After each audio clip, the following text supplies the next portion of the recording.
मराठा आरक्षण या विषयावरनं ज्या पद्धतीमध्ये जरांगे पाटील साहेब देवेंद्रजींचं नाव घेऊन द्वेष करतायत, मला असं वाटतं की जरांगे पाटील साहेबांना डी नावाचा रोग झाला आहे.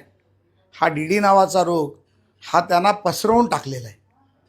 देवेंद्र द्वेष हा फक्त करायचा, परंतु ज्या राज्याच्या तत्कालीन मुख्यमंत्र्यांनी 60 वर्षात जे होऊ शकलं नाही ते 2017-18 साली मराठा आरक्षण दिलं.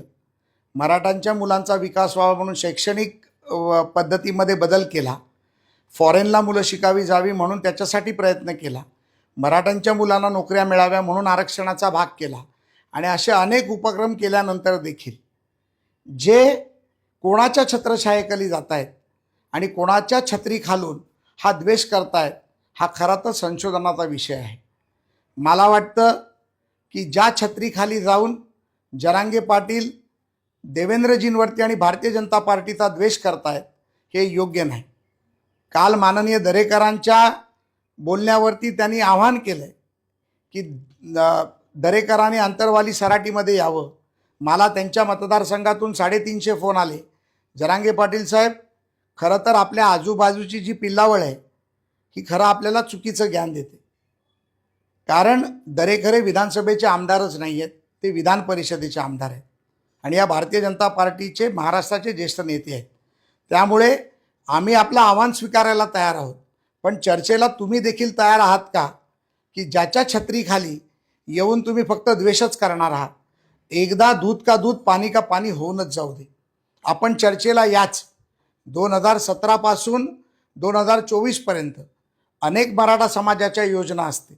मग ती नोकरीतलं आरक्षण असेल, शिक्षणातलं आरक्षण असेल, व्यवसायातली मदत असेल, फॉरेनला शिक्षण जातानाची असेल, पोलीस भरतीमधलं असेल, अनेक गोष्टी सांगता येतील ज्या माध्यमातून आमच्या समाजाला मोठं केलं गेलं.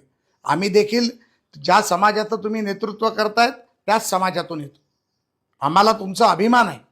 पण ज्या पद्धतीमध्ये एका विशिष्ट व्यक्तीला टार्गेट करून जे राजकारण केलं जातं आहे, मला वाटतं जर राजकारणच करायचं असेल तर आपण राजकारणात यावं आणि राजकारणाचं उत्तर राजकारणाने द्यावं. आणि जर समाजासाठी लढायचं असेल तर समाजासाठी लढत असताना ते चर्चेतून मार्ग काढायला हवा. आम्ही हेच करणार. मग आम्ही 300च पाडणार, आम्ही 288 उभे करणार. एकदा दूध का दूध पाणी का पाणी होऊन जाऊ दे. चर्चेला आम्ही देखील तयार आहोत, तुम्ही देखील तयार व्हा आणि ह्या द्वेषाचं राजकारण